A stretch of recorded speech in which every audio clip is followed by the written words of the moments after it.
Hi, this is MJ Jenkins, author of Think No Pink and representative of the American Cancer Society. I'm here today with Tash Sogg, and she is 92 today. That's it. And Tash is also a breast cancer survivor like me, but she has survived breast cancer 53 years ago this year.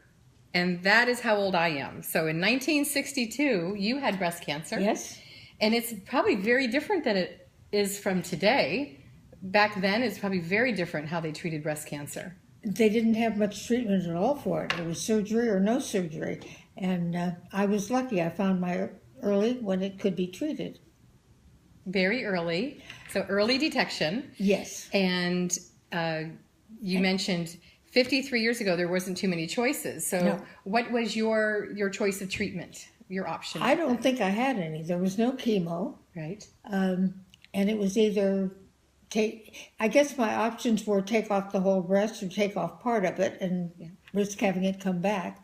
And so I guess my mother having had breast cancer that wasn't operable, I was just glad mine was, and I said, take it. Yeah. And how old were you when you had that? That was probably 39. 39. In 1923 you were born, so you add 39, and your mother had also passed away from breast cancer. Yes, if you recall. she passed away very young. Yes. The week she was 45. But she had a totally different kind. It's still difficult, but not as difficult. Right. Yeah. So having your mother pass away from breast cancer, you mentioned to me earlier, really you felt saved your life. It did. Her doctor showed me, I thought I had cancer also, and he said, no, that's not cancer. But he showed me how to check my breast. So I found it very early. I would never have thought of it otherwise. So just from self-examination and having been taught at an early age how to check your own breast was what really helped you find it early and take it out. Yes. And it was within less than a week. I found it and it was gone. Mm-hmm. And still, after 53 years later, still running around, and I hear at 82 you were what were you called that? I was on the zip line. Ziplining at 82. Don't we all want to be ziplining at 82? That's exciting. I would do that again right now. It was a wonderful experience. At 92, she's ready to go again on zipline. So I had a couple questions come to mind about breast cancer, and my treatment is I had so many options and so many choices, which is why I wrote my book Think No Pink, because it's a best friend's guide to breast cancer. It's a girlfriend who you want to talk to that's had breast cancer like me and who can advise you of all the choices that are out there. But when you had a choice for taking off your breast with breast cancer, you have some great stories and great memories about that. And I remember hearing about your needing to go back to the hospital to take fluid from your chest, because sometimes there's treatments and adjustments they have to make afterwards. Tell us about that situation when you were... Well, I suddenly wasn't feeling awfully well, and I thought I had flu, and I had a doctor's appointment scheduled, and I called him and said, I better not come in because I'm not feeling well. And he said, no, do come in. And I did, and I didn't have flu. What I had was a buildup of fluid in my chest, which he removed. Oh, thank goodness. And a lot of it, I don't remember exactly how much. I don't know why the number 60 cc sticks in my mind, but he took a lot out. Yes. And then I was fine from then on. Oh, thank goodness. And you even took the bus home after. Oh, yes. That's another story altogether. Yes, I think we'll pass on that one. Let's pass on that story.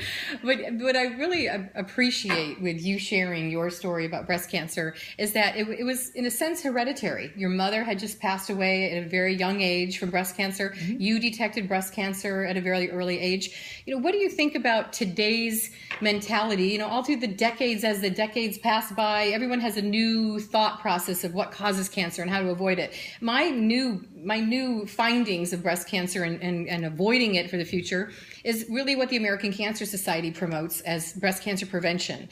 Eating a healthy diet, walking. You walk sometimes 5 hours, you said, in the day, especially on your cruises, right? Yep.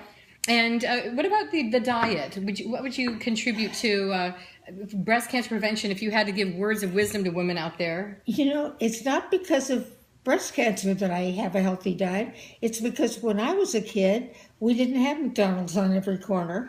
We ate 3 meals a day, and I remember always for breakfast having a protein and fruit and milk. And for lunch, I took my lunch because they didn't have cafeterias in elementary schools. Right. And I had a protein sandwich and a sweet and a fruit and a vegetable and milk. And at dinner, we always had a protein, a starch, a vegetable, and a salad. Very healthy, well-rounded diet. And that's what I still do because that's what I know how to do. Yeah.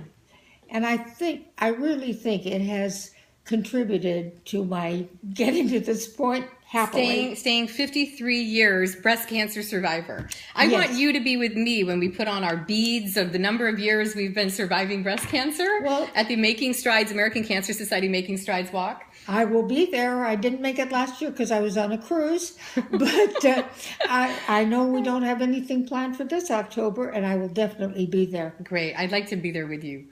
And so today I was able to take Tash out for lunch. We went to Seasons 52 here in Newport Beach. We're celebrating 92 years today. And I just wanted to say how much I appreciate knowing her and being a breast cancer survivor and having the honor of talking with you on your birthday. Well, I'm really pleased that we could do this because whatever I can do to help women become aware and check themselves regularly. I've taught breast self-examination, and I've been a volunteer with the American Cancer Society since 1978. Fantastic. And I plan to continue as long as they'll have me. But I really think it's very important for women to be aware of their bodies and to note changes when they happen so you can take care of it. As I say, I found mine on a Saturday. On Thursday morning, my breast was removed, and I've been fine. I went back to teaching 3 weeks later, and I'm still amazing. Thank you. Thank you. Look forward to interviewing you on your 102. I plan to be that. Thank you. This is MJ Jenkins, your BFF for breast cancer, signing off and saying thank you, Tash, for sharing your personal story with breast cancer. I love being with you, and thank you for lunch. You're welcome.